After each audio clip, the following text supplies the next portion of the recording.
consiguió sacarle a Lumbis una excusa estúpida sobre el asunto Borges. Concretamente, Lumbis dijo que Borges no tenía obra para optar al Nobel. Ante tal afirmación, tanto Félix como Paca como yo nos quedamos mudos y Fernando como que se quedó mirando al techo como si le hubieran dado un pase mágico. No lo entendió en absoluto, pero yo no sé porque recibió alguna patada en la mesa o algo por el estilo, decidió callarse. Y muy bien, aquello se terminó, se habló de lo, en fin, de lo divino y de lo humano. Lumbis era un hombre de ideología socialista.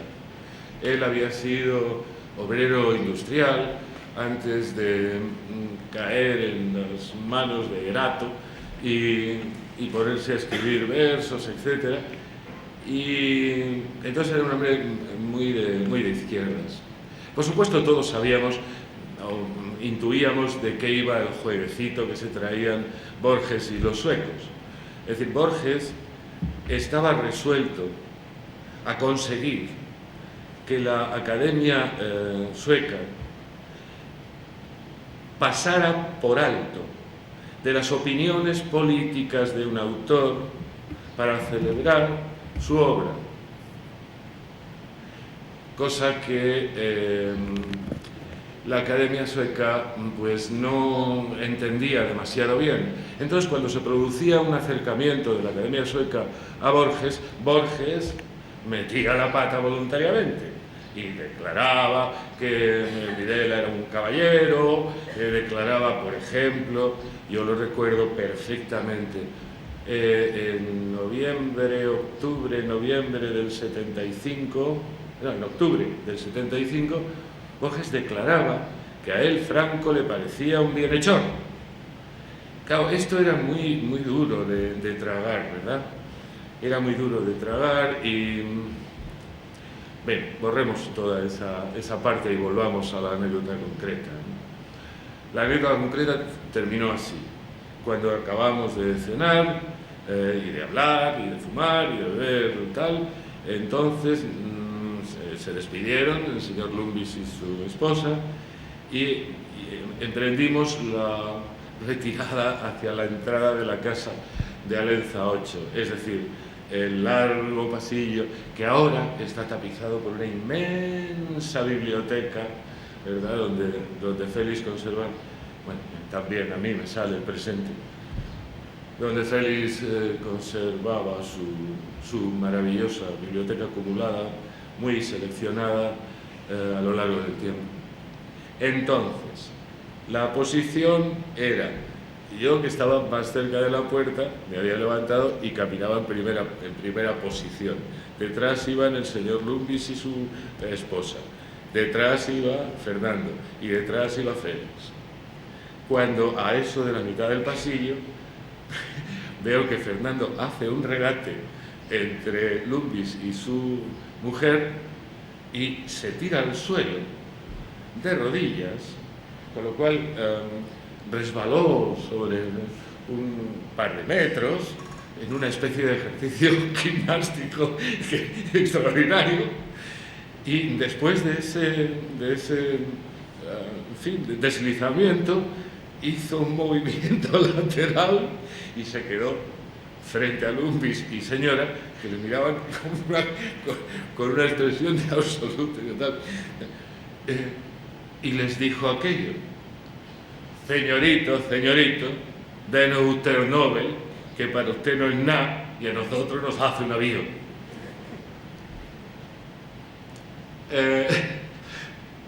Estos dos no entendieron nada, aquello se fue, murió Lumbis, murió la señora de Lumbis, murió Fernando y ahora ha muerto Félix. Y la historia me ha dejado solo en el pasillo. Pero la cuestión de las anécdotas y de los escritores, el miedo a que las anécdotas desalojen desalojen la literatura, desalojen la obra del propio autor. Yo creo que no hay que temer a eso, no hay que temerlo en absoluto. Yo prefiero una buena anécdota de un autor que en 2 tomos de sesudos estudios sobre... Es una opinión personal que también hubo otra gente que defendió, por ejemplo, don Ramón María del Valle Inclán, que decía que la historia no era nada y las anécdotas lo eran todo. En cuanto a otra anécdota, a otra que se ha contado, la del torero. Bueno, una de las cosas, o quizá lo que más me llamó la atención de Fernando cuando le conocí, además de su jovialidad, además de que entraba en cuadernos y aquello cambiaba completamente y todo el mundo, en fin, tenía la facilidad, el contagio del buen rollo, señores, del buen rollo. Fernando tenía buen rollo, sencillamente, y eso se notaba, se percibía frente a la solemnidad o a la... pues él tenía naturalidad y alegría, lo cual era formidable, claro. Bien, la anécdota del torero. Él se vistió de torero para darse valor, porque hacía falta valor para renunciar a un trabajo que le permitía mantener cómodamente a su mujer y a sus hijos y jugársela como escritor independiente. Hay que tener en cuenta que yo solo conocía a un escritor independiente de cierta edad, entonces, que fue Fernando. Todos los demás eran periodistas, académicos, profesores o funcionarios. Fernando vivía sin armadura y se tiró sin paracaídas y por eso se vistió de torero para decir ole, ole, y aquí me la juego, y se acabó. Y se la jugó y le salió bien, y le salió bien. Esas dos son las... Solo por si hay gente entre el público que no conoce con detalle la historia. Fernando trabajaba en... Sí, sí, es muy interesante esto. Claro, veréis, es que hubo algunos autores que ayudaron, vamos a ver, ¿cómo decirlo? No ha habido nunca se ha hablado en Madrid de un grupo o de los andaluces o de los escritores, los novelistas o los poetas andaluces, nunca, jamás.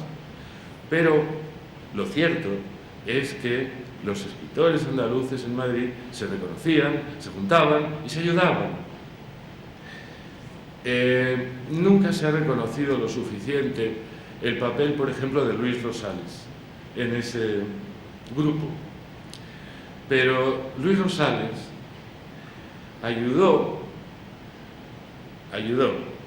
por ejemplo, a Carlos Edmundo de Orio, que estaba en unas condiciones francamente deplorables en ese momento, deplorables. Consiguió un trabajo para él. El trabajo fue una breva, fue bibliotecario del Parque Móvil de Ministerios Civiles. Es decir, en el Parque Móvil de Madrid, en un edificio colosal, donde se reúnen todos los coches oficiales, conductores oficiales, etc., resulta que alguien había tenido la humorada de poner una biblioteca en la última planta. Y allí no había nadie, así que Rosales consiguió que ese puesto se lo dieran a Carlos. Carlos, bueno, iba por allí, pero un día el director del Parque Móvil hizo una especie de revisión general de todo el edificio a eso de las 9 de la mañana Y claro, llegó a la biblioteca estaba más cerrada que un submarino, allí no estaba en absoluto el bibliotecario, ni sabían cuándo tal, ni sabían cuándo cuál. Así que Carlos, cuando a eso de las 11:15, las 11:30, llegó al trabajo, a abrir, le dijeron, ha estado el jefe, ha estado el director, ha preguntado por ti, vete inmediatamente. Y Carlos fue a hablar con el director, y el director le dijo, bueno, mire usted, he estado esta mañana en la biblioteca, he visto que no estaba usted, que es el bibliotecario, en fin, bueno, mire usted, yo no le voy a decir que esté usted ahí a las 8 de la mañana, porque claro, a las 8 de la mañana es difícil que alguien venga a buscar un libro, pero hombre, a las 9:30, a las 10, y Carlos se le quedó mirando, perplejo, y le dijo, pero eso es imposible, señor director. Y dijo, ¿por qué? Y dijo Carlos, es que yo nunca me levanto antes de las 10:30. Y le echaron y de allí se fue a Francia, de donde no volvió a residir en España nunca más. Bien, estábamos hablando de Rosales. Sí, perdón, sí. Estábamos hablando de Rosales, estábamos hablando de Fernando. Fernando y el Redentelis, ¿no? Y su renuncia. Sí, por eso digo, pero en cuadernos, en selecciones del Reader's Digest, Rosales cumplía me parece que era subdirector, y allí procuraba encontrar acomodo también a poetas, no solo andaluces, desde luego, ¿verdad?, sino a escritores de pelajes distintos, con artículos o con revisiones de pruebas o con estas cosas, ¿no? Y allí, por supuesto, es donde él fue el que le ofreció el puesto a Fernando, y fue el puesto que Fernando rechazó para dedicarse libremente al ejercicio del trabajo literario.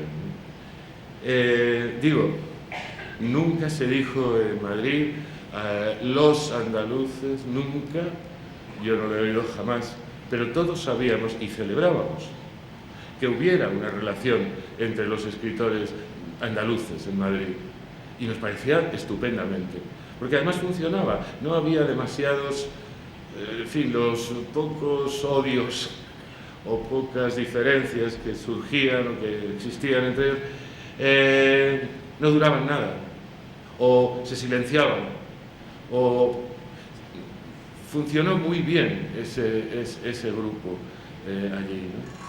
Bueno, bien, digamos, volvamos a Fernando. Yo adoraba a Fernando, francamente, le quería muchísimo. Le quería con ese cariño que se tiene por lo que no nos compromete, sino por lo que nos gusta, nos satisface. Me encantaba estar junto a Fernando, porque me encantaban sus bromas, me encantaban sus imitaciones, me encantaba su ingenio. Y le pedí que me presentara en mi primera lectura de versos. Escogí como padrino a Fernando sabiendo que, en fin, estaba protegido por los dioses de la alegría. Y así fue, me presentó con una gran generosidad, después de hablar bastante de él mismo, que hay que decirlo también, ¿verdad? Y luego lo celebramos muy bien y mucho. Le ayudé a ordenar su biblioteca. Estuvimos, qué sé yo, una semana, más o menos, ordenando la biblioteca de Fernando, y fue una semana formidable, porque sabía muchísimo de literatura. Es decir, había leído mucho y con muy buen gusto, de manera que sus libros no eran tantos ni muchísimo menos como los de Félix, por ejemplo, pero a mí me descubrió a Pratolini,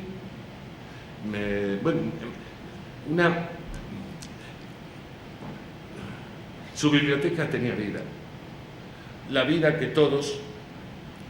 con la que todos hemos hecho nuestra biblioteca, y que de algún modo es el espejo, es nuestro espejo. Y además... Esto es una cosa que me parece interesantísima de la figura de Fernando, siendo una persona como fue autodidacta, ¿no? Que no sí. tenía una formación académica y que era una persona... Como Félix, ambos autodidactos. Sí. Y que fuera, representara un poco esa ambivalencia entre lo autodidacta, lo culto, porque era una persona con mucha, como tú dices, con mucha lectura, con una enorme biblioteca, con un gusto selector, pero a la vez sentía esa llamada por lo popular, y claro. cómo en su obra se va engarzando lo popular y lo culto, ¿no? Su poesía, supongo que estamos de acuerdo en cómo es ese momento cumbre, ¿no? de la cosa. Que me parece un poco, Alberto, si no te importa, José María o Juanjo, que en este respecto que... Yo creo que Fernando era fundamentalmente, la palabra que más lo define, ecléctico. Sí. Ecléctico y heterodoxo. Sí. No era imposible, la palabra dogma no casaba con él. En música, ya lo apuntaba antes José María, tenía una palestra de gustos a los que yo incorporaría el jazz, por ejemplo, que no lo ha citado, o la canción de autor. Él, por ejemplo, nos dio a conocer en Cádiz a Joaquín Sabina o a Javier Crae. Era muy amigo también. A Chisas de Felocio. Quería mucho a Carlos Cano. A Carlos también. Yo estuve la última visita de Carlos a Fernando, la compartí. Llegamos a casa de Fernando Rosario Cepeda. Fernando ya estaba muy mal, nadie estaba allí con él, y cuando llamamos a la puerta nos abrió nadie a la puerta y habían adornado todo el pasillo de granadas para Carlos, ¿no? Se quisieron mucho. La pintura era otra de sus grandes aficiones.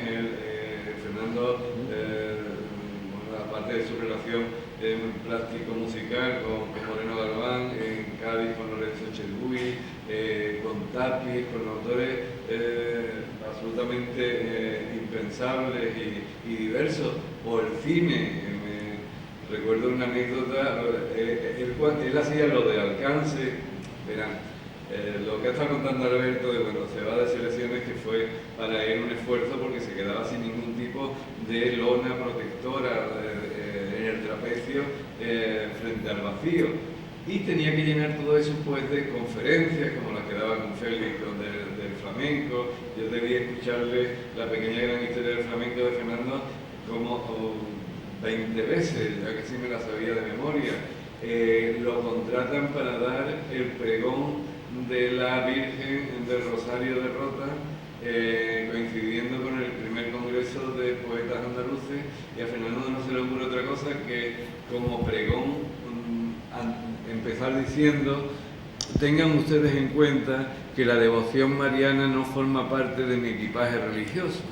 Claro, el tumulto entre el beaterío pues fue considerable, y ya estaban alertas ante lo que se venía encima. Lo que se venía encima era la lectura del poema, del relato del armario, que José María ha hablado de la adaptación al teatro de ese relato con el título del Grito, que es la historia de unos inmigrantes andaluces en Alemania, y ella conserva un armario que se ha llevado desde Chiclana y que abre de vez en cuando porque el cajón todavía conserva el olor de las manzanas que ella metía cuando niña.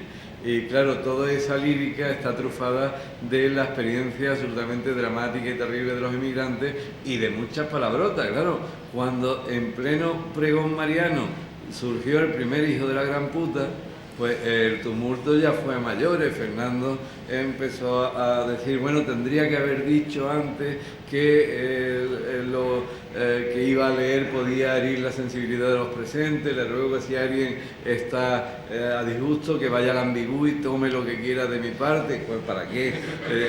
Tuvo que salir al tercer carajo, tuvo que salir escoltado por la policía local de Rota hasta el puerto de Santa María, donde en un hotel llegó el alcalde de Rota a darle las gracias por el pregón, a pagarle y a pedirle que en los días siguientes por favor no se le ocurriera aparecer por Rota porque no podía garantizar su seguridad. Pero Fernando buscaba oficios diversos para intentar llegar a fin de mes y sacar lo que fuera. Y uno de esos oficios fue lo de Alcances en Cádiz, que era un festival de cine que Fernando sacaba prácticamente gratis porque iba embajada por embajada pidiéndole a las embajadas que le dieran copias de las películas para ponerlas en el festival. Claro, había copias que venían ya dobladas al español, otras ni de coña. Yo recuerdo la proyección en un ciclo de cine soviético en el verano de 1976, el mismo día que se convocó en Cádiz el acto pro amnistía de Cádiz, que se proyectaba en Alcance Corceles de Fuego, una película soviética que no estaba traducida, que duraba 3 horas y de la que se nos facilitaba una sinopsis a la entrada y tú te habías con la película a ver qué te enterabas de ella. Años después me decía Fernando en un viaje a Alcalá de Henares, dice, hay que ver, Pemán, ya en los últimos años de su vida había perdido la cabeza. Fíjate que hizo un comentario en la tercera de ABC sobre una película que pusimos en Alcance, Corceles de Fuego, y decía que la mitad de la película estaba en blanco y negro y la otra mitad en color. Se había confundido con el cortometraje que pusimos antes. Le digo, no, Fernando, es que la película era así. De hecho, era la primera coproducción norteamericano-soviética. Y yo fui con mi pandilla y como no, la película no estaba traducida, nos estuvimos de coña las 3 horas y cada vez que salía el color decíamos, aquí han entrado los americanos. Cuando saltaba el blanco y negro. Fernando era tremendo. Yo recuerdo cómo llegó a dar otro pregón, el de la feria de la línea de la Concepción, vestido con el uniforme sandinista que le había regalado el presidente sandinista de Nicaragua. Y después del pregón tenía que acompañar del brazo a la reina de la velada, en este caso, que es el nombre oficial, hasta hacer una ofrenda de flores a la patrona de la línea, la Inmaculada Concepción. Cuando llega vestida de sandinista, con esa chica vestida de flamenca, a la puerta de la iglesia, le dijo Fernando, aquí me quedo yo, tú voy a saludar a la Virgen, que ya me voy a echar un cigarrito. Y se quedó fumando el cigarrito a las puertas de... Bueno, el interminable, ¿no? Y siempre revelador y divertido y humano y vitalista en nuestra tarea de Fernando. Pero creo que de todas formas es de justicia que hablemos un poco en esta mesa, sería casi pecado si no lo hiciéramos, sobre flamenco, sobre Fernando y el flamenco. Ya José María ha apuntado algunas cosas y estoy seguro que entre el público hay gente que podría, tan vinculado a Fernando a la Puebla y al festival, seguro que sería un placer que gente que seguro que está aquí, que conoció bien a Fernando, hablará sobre ello. Pero sí que me gustaría, y aquí le pasaría el micrófono a José María, que abundara un poco más sobre la aportación, no ya la aportación a su propia obra, ¿no? Hay libros de poemas donde está muy presente el flamenco o relato, o incluso el teatro. Recuerdo el testigo, la biografía de ese cantador imaginario de Miguel Pantalón. Pero quería centrar sobre todo en profundizar un poco más en De Cádiz y sus cantes, la importancia de ese libro, o bueno, con sus trabajos como periodista, ¿no? en televisión española con el programa de flamenco, ¿no? José María, ¿te apetece? Sí, bueno, Fernando Quiñones, naturalmente. Bueno, hay que hablar también de otro aspecto que se nos ha olvidado, que son los toros. Que Fernando Quiñones escribió unos relatos magníficos sobre toros. Sí, la gran temporada.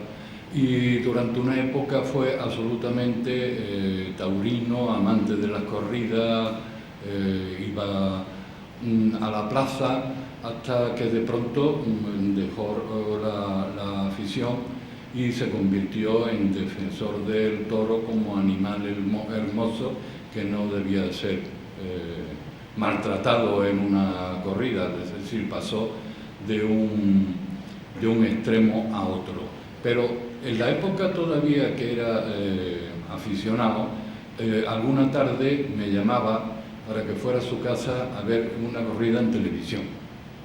Entonces lo ambientaba todo para que aquella visión de la corrida en la pantalla de televisión tuviera efectivamente un sabor y tuviera un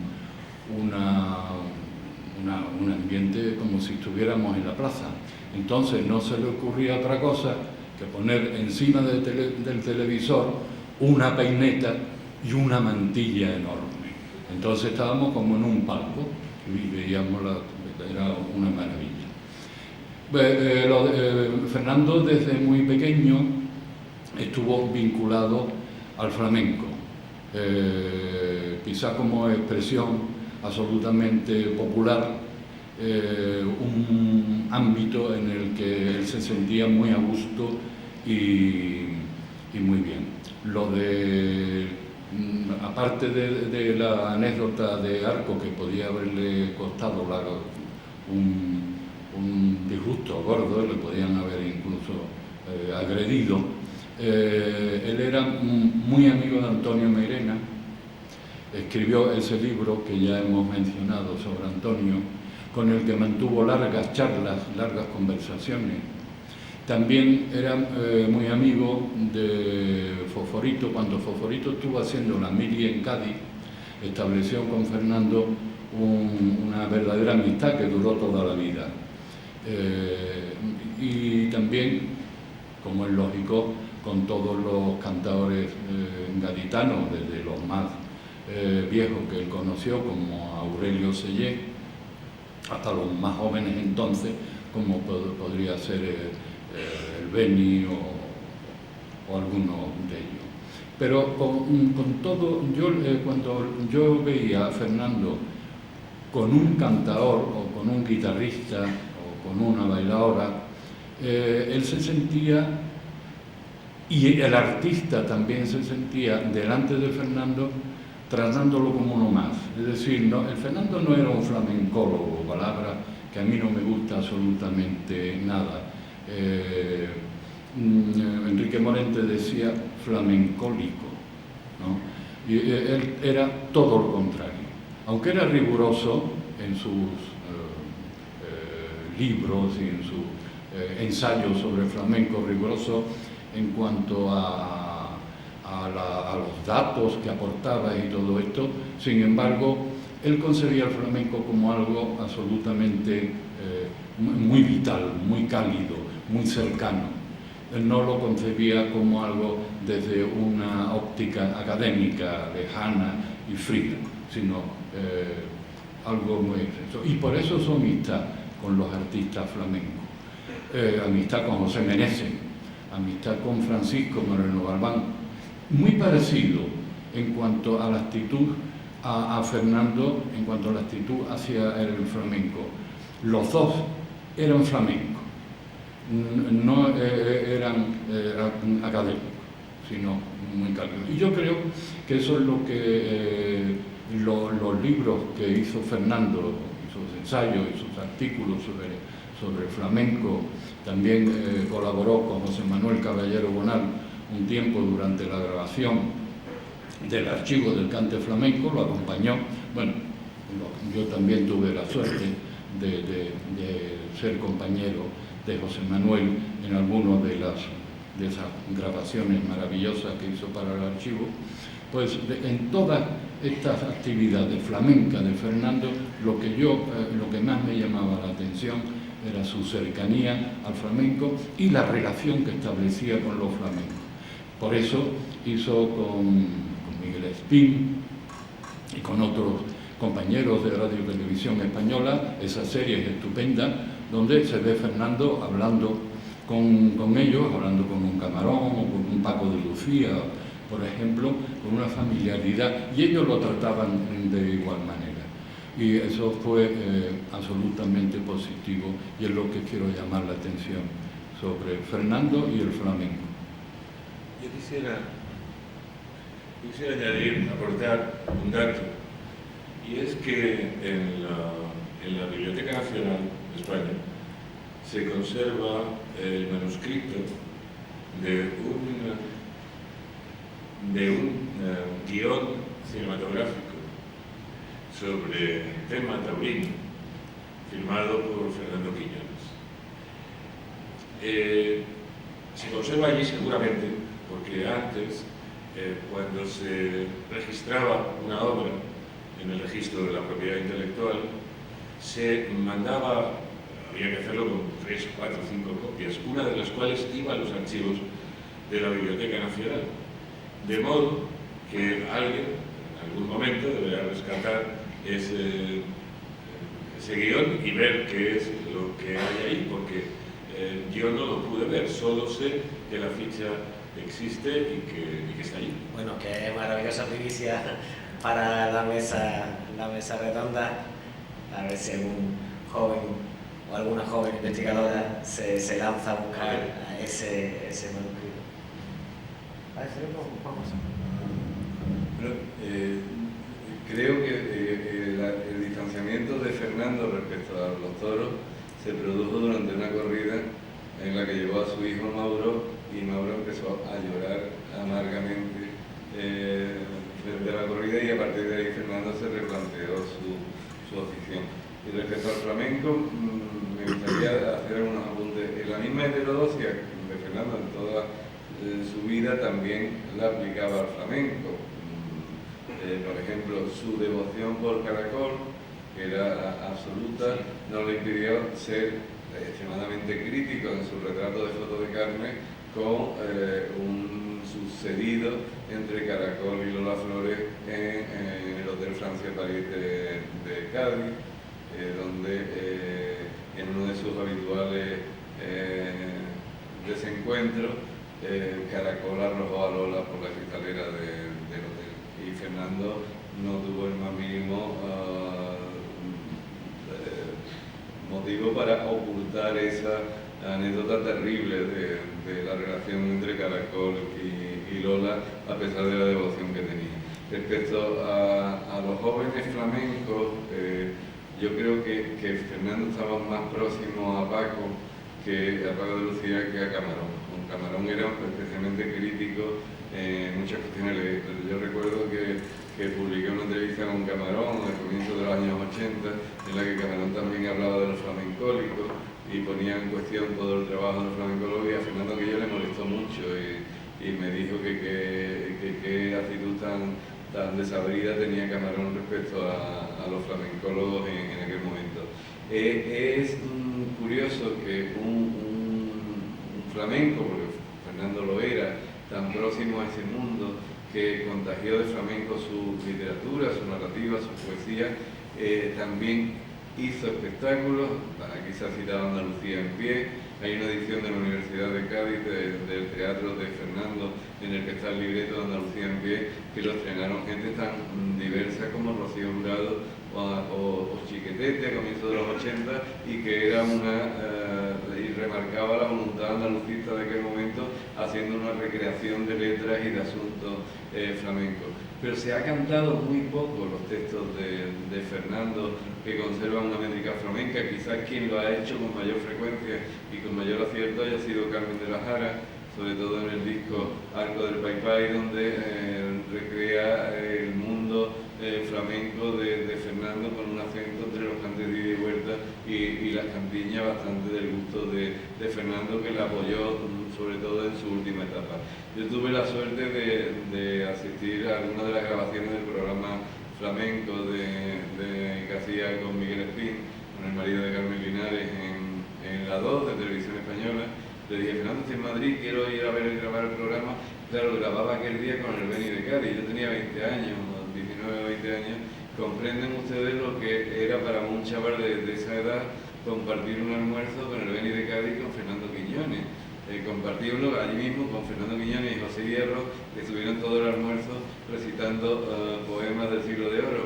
En este caso, con el Beni era otro cantar. Y fue una velada formidable. Yo acabé con los ojos más desorbitados, los del propio Beni y los del propio Fernando, que se le salían de la órbita la pupila. Y cuando estábamos en los postres, Fernando nos dice: mira, he logrado del atrezo de Estudio 1 que me dejen una camita detrás del plato, así que me voy a tener una siesta, ya nos vemos más tarde. Y me quedé con el Beni como hora y pico hasta que se reanudó la grabación.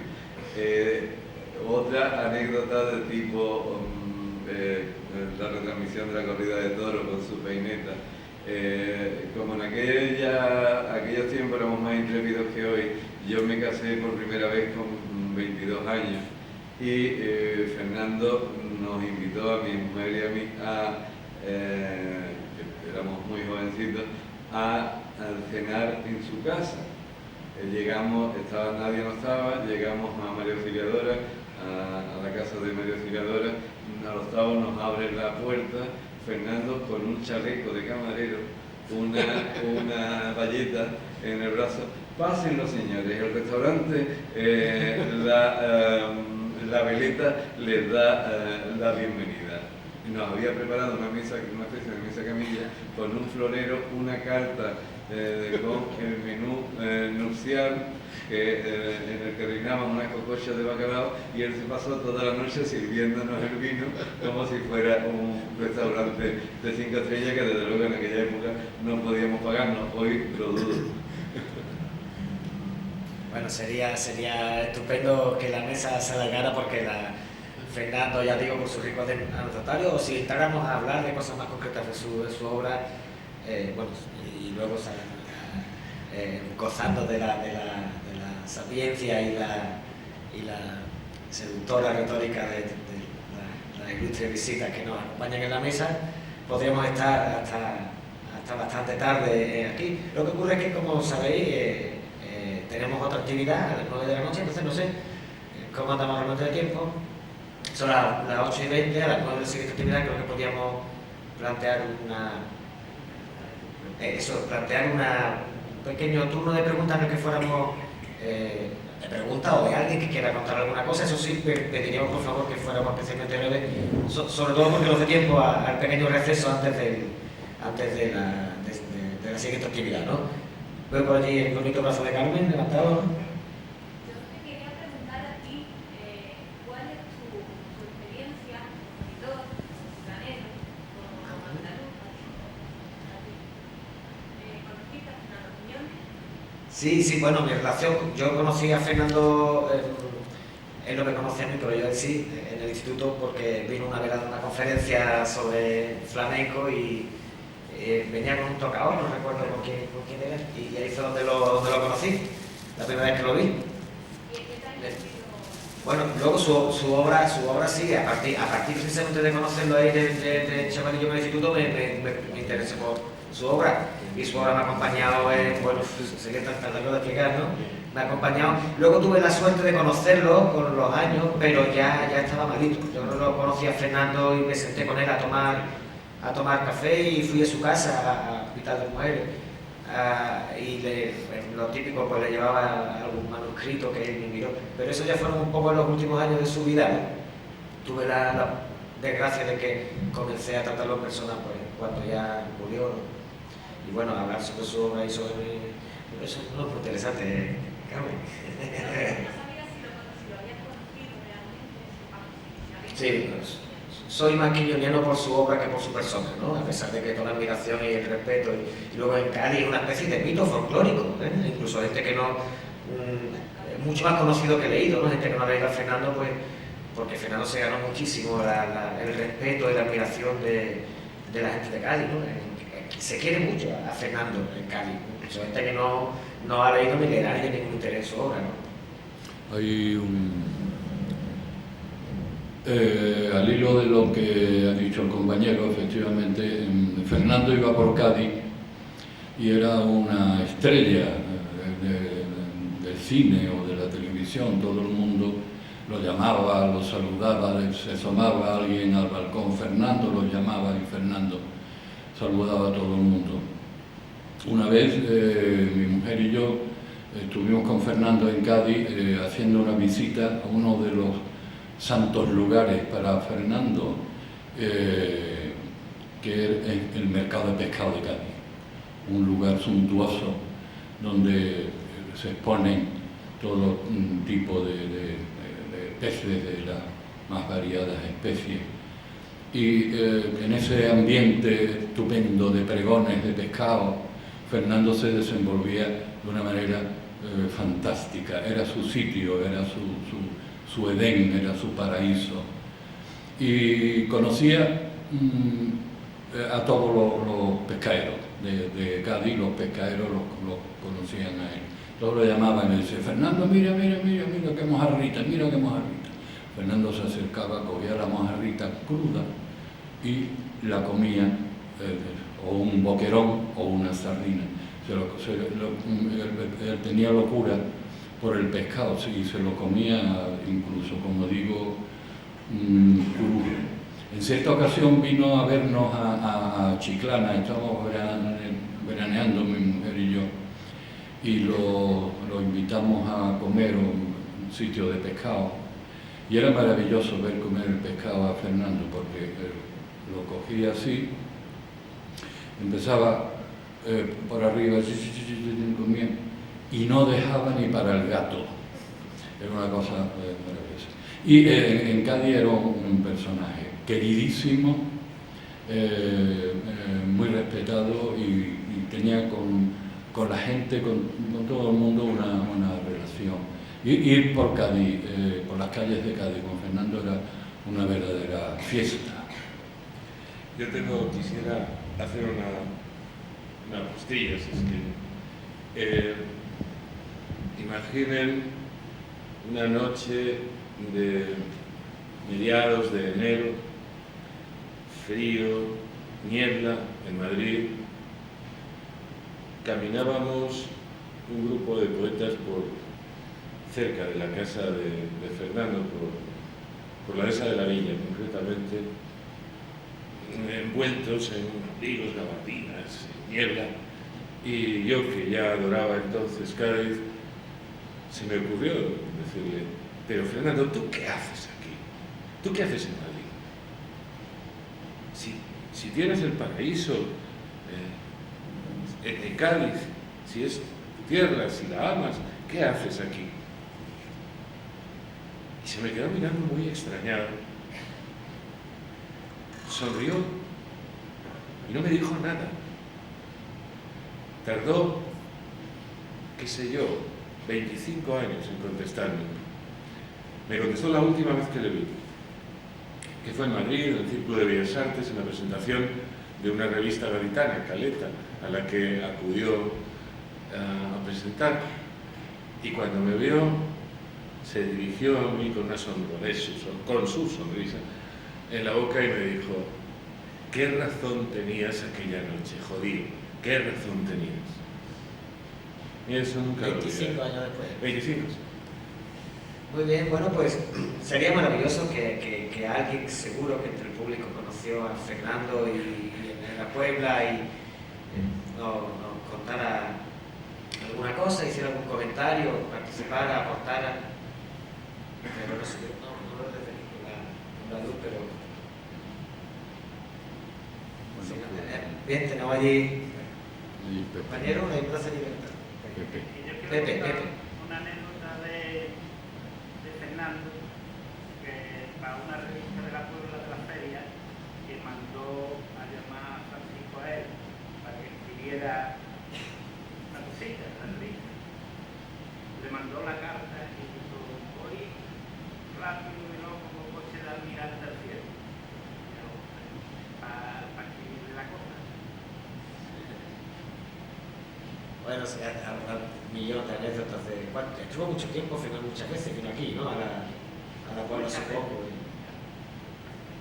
Y otra vez en Cádiz, que fui con Pepe Meneses, había uno que no era de aquí, pero él tenía mucho.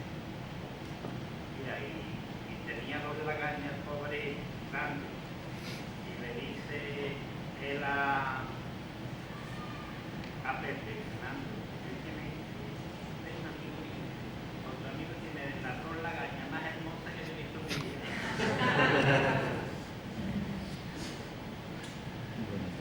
Pues creo que sí, creo que con esta divertida anécdota que nos ha compartido podemos dar por terminado. Muchas gracias, por supuesto, a los... Y a las 9 nos vemos otra vez, ¿no? Efectivamente. Muchas gracias a Juan José, a José María y a Alberto. Muchas gracias por asistir. Les recuerdo que a las 9, dentro de un ratito apenas, el tiempo de tomar un cafelito, una cervecita, tenemos un estupendo recital de poesía, precisamente con José María, con Alberto y con la poeta Miriam Reyes. que será seguramente un encuentro y una celebración de la palabra hermosa y viva con la que clausurar el festival. Muchas gracias.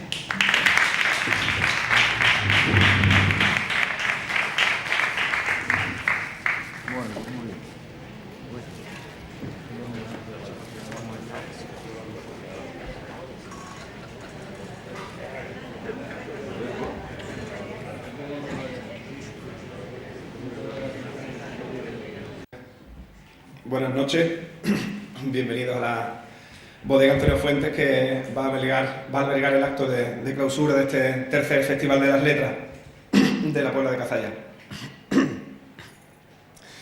En primer lugar, tal y como rezaba en la programación, estaba previsto que interviniésemos primero yo y después Antonio Martín Melero, alcalde de la Puebla de Cazalla, el cual pues excusa su presencia, no ha podido estar presente aquí por unos motivos médicos, familiares, ineludibles, y bueno, que van a evitar que haga un discurso como el del año pasado, que fue un ejemplo de honestidad, ¿no? Como lamentablemente pocas veces en situaciones como esta se ven a los políticos. Bien, yo simplemente creo que es el momento de hablar un poco sobre el festival brevemente y de dar las gracias a toda la gente que lo hacen posible. Como recoge en su texto fundacional, el Festival de las Letras parte de una apuesta por la cultura entendida como herramienta de crítica, de creación y de transformación social. Es una herramienta ante la tentativa global de reducir la cultura a mercancía, a un producto meramente destinado al espectáculo. Lo que se busca con este festival es poner en acción a la palabra como un instrumento de comunicación y de agitación a través de escritores y artistas a los que invitamos, que reúnen como nexo en común una actitud resistente y una concepción activa de ese nudo social que brota de la cultura. Hay un punto, por ejemplo, que es uno de los logros del festival. Ayer, cuando estábamos en el museo cenando después de las presentaciones de los libros, pensaba un poco en eso, y en este festival, entre otras cosas, se ha convertido en estas cortas 3 ediciones en un punto de encuentro. No se trata solo de que el público disfrute de la poesía, de los versos, sino que también de que diferentes escritores se reúnan, cenen juntos, conversen y pasen una noche como la de anoche. Creo que eso es una dimensión con la que yo por lo menos no contaba con el festival, pero ayer se me venía a la memoria pues el mismo caso del año pasado, cuando estábamos almorzando pues con Juan Carlos Mestre, con Enrique Falcón, con Isabel Escudero, en fin, y la misma gente que muchos de los cuales repetíamos ayer, y creo que esa dimensión del festival, que no estaba en los planes, es un elemento importante, ¿no? Por la camaradería y por el formar una compañía sin nombre, sin rótulo, sin dirección siquiera, pero donde queremos estar bastante claro. Creo que eso es lo que sí nos une y es un elemento importante. Este festival también, como decíamos, responde a una necesidad, puesto que vivimos en una cultura de la imagen, en un imperio de lo digital, y donde la palabra está siendo devaluada. Vivimos, como decía el poeta Julio Vélez, en un mundo desmemoriado, pero también despalabrado. Y la palabra, que es lo que estamos aquí intentando poner en valor, tiene frente a la imagen el poder de la permanencia. No nos vamos a poner a divagar en por qué, si en el caso de la imagen es una vía sensorial por la que accedemos a ella, mientras que el lenguaje atravesamos por esa vía, o nos atraviesa más bien el lenguaje por una vía racional.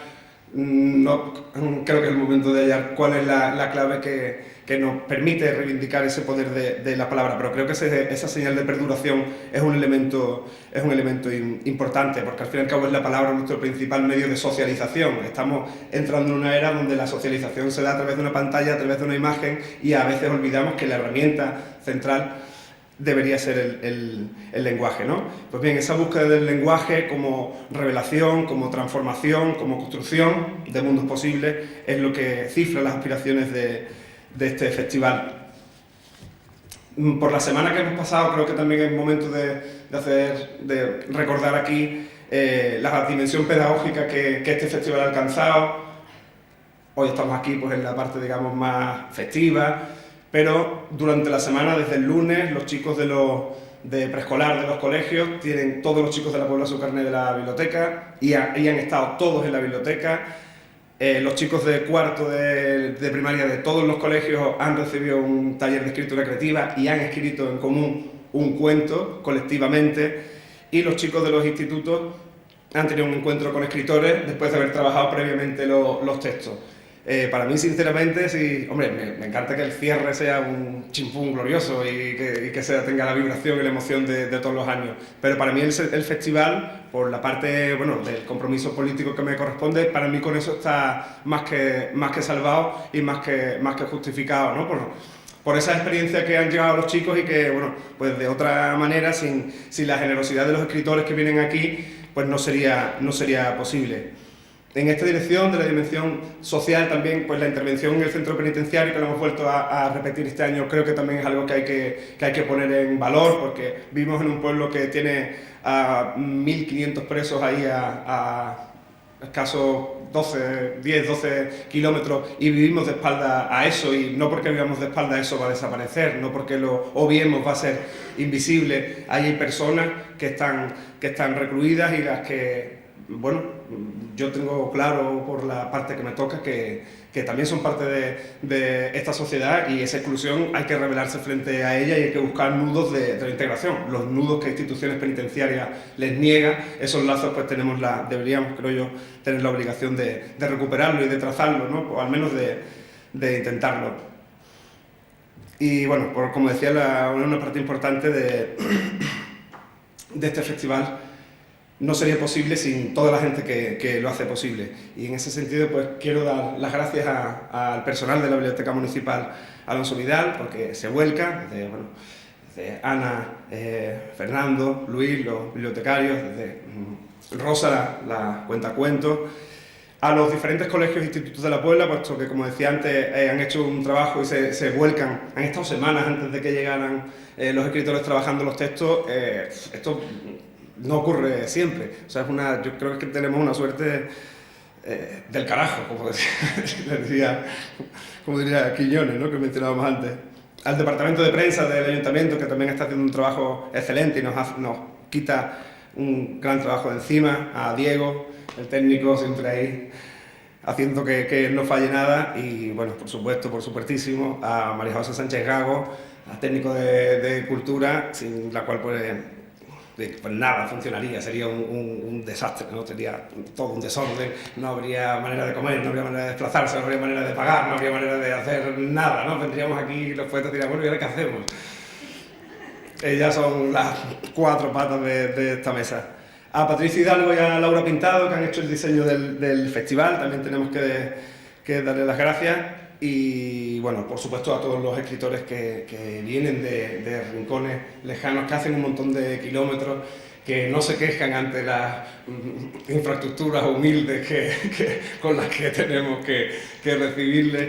De verdad, es emocionante y bueno, intentaré el resto de mi vida daros las gracias como pueda, y la Puebla también, aquí tenéis vuestra casa. Muchas gracias a todos de verdad por eso, y gracias en especial, dentro de toda la gente que colabora, pues a David Eloy Rodríguez y a José María Gómez Valero, que son coordinadores del Club de Lectura, que hacen extensivo desde ahí la coordinación conjunto conmigo y con María José de este festival, y a los que el compromiso con la Puebla que ellos están adquiriendo y que ellos están asumiendo es de verdad también impagable. Creo que gracias a ellos y a Patricio, bueno, en fin, a todo el mundo, a la gente que ha participado en el festival, ¿no? A la gente del grupo Atiende, la gente de dentro y la gente de fuera. Estamos reactivando una tradición cultural en la Puebla que siempre se ha caracterizado por su compromiso, por su resistencia frente al poder establecido, ¿no? Lo era con José María Moreno Galván, lo era con Salvador Cabello, lo era con la niña de la Puebla mismo, y bueno, pues nosotros estamos intentando reactivar esa línea política rebelde, comprometida, y la queremos, y eso es gracias a la suma de todos, ¿no? Al común que estamos aquí construyendo a base de fragmentos. Nada, esas son las personas que, si se me queda alguien atrás, espero que no, son las personas las que sostienen este festival y que siguen este delirio en el que nos hemos embarcado cuando parece que la cultura debe desaparecer o silenciarse. Y bueno, para terminar solo quiero leer unas palabras, un texto breve del dramaturgo surafricano Brett Braille, que bueno, es un fragmento del manifiesto del Día Mundial del Teatro de este año de 2013 y que creo que resume en cierta medida bien, aunque esté hecho desde la óptica del teatro, cuál es el espíritu de este Festival de las Letras de la Puebla de Cazalla.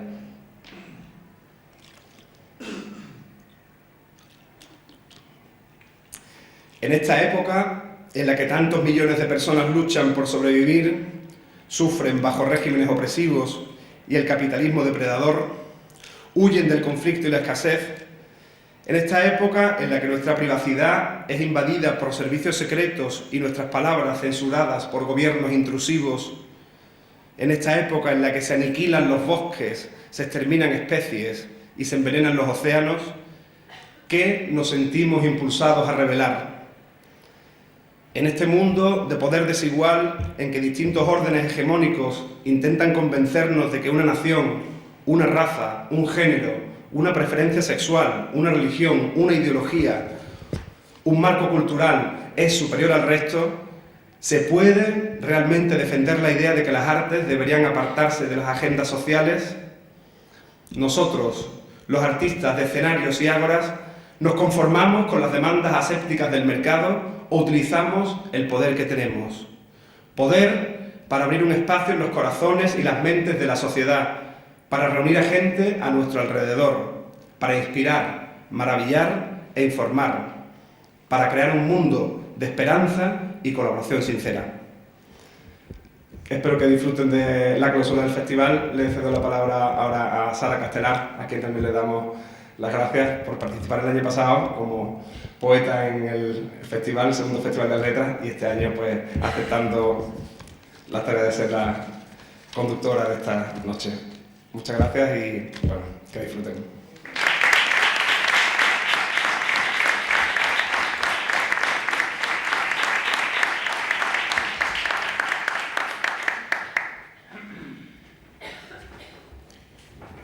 Buenas noches a todos. Estoy contentísima de estar aquí, de que me hayan adjudicado este honor de presentar a estos tres maravillosos autores que hoy están acompañando la tercera edición del Festival de la Palabra, que yo creo que debería de copiarse y de hacerse por todos los pueblos de España, y ojalá que así sea. Y yo creo que con la labor tan extraordinaria que está haciendo Miguel Ángel y todas las personas que le acompañan en el camino, pues lo más probable es que poquito a poco esto vaya incidiendo en el resto del país y se vaya haciendo y la poesía llegue a todas partes, y sobre todo la unión, la amistad y la alegría, que yo creo que está siempre presente desde la primera edición y que en esta pues no ha podido faltar tampoco ninguno de esos componentes. La verdad es que es un lujo presentar esta noche a estos autores, a estos grandes poetas, importantísimos en el panorama literario español. También era un reto, era un trabajo hermosísimo, y a la vez pues yo con toda la humildad trato de ocultar el nerviosismo que me provoca, pero realmente existe. Voy a comenzar presentando a un magnífico poeta que está aquí, nos acompaña y ahora lo vamos a escuchar todos, que es Alberto Borland, que nació en Madrid en el año 1947. Es licenciado en Filología Hispánica, trabajó durante varios años en la redacción de la revista Cuadernos Hispanoamericanos, donde pasó a redactor jefe en Televisa España, y de allí a ganarse la vida como autor y guionista de cine y televisión. Sus libros de poemas son Pájaro, Perro, Peña, Pecados, que escribe con Amalia Bautista, País, del que tenemos una novedad, que hoy se presenta en España una nueva edición con el añadido de un CD, con el libro completo recitado por el autor. También ha publicado La Sin Razón de Rosa Chacel, Los Nombres de Europa. Es autor asimismo de 3 novelas, Cuásar Azul, Luz de Oriente y Donde el Sol no llega.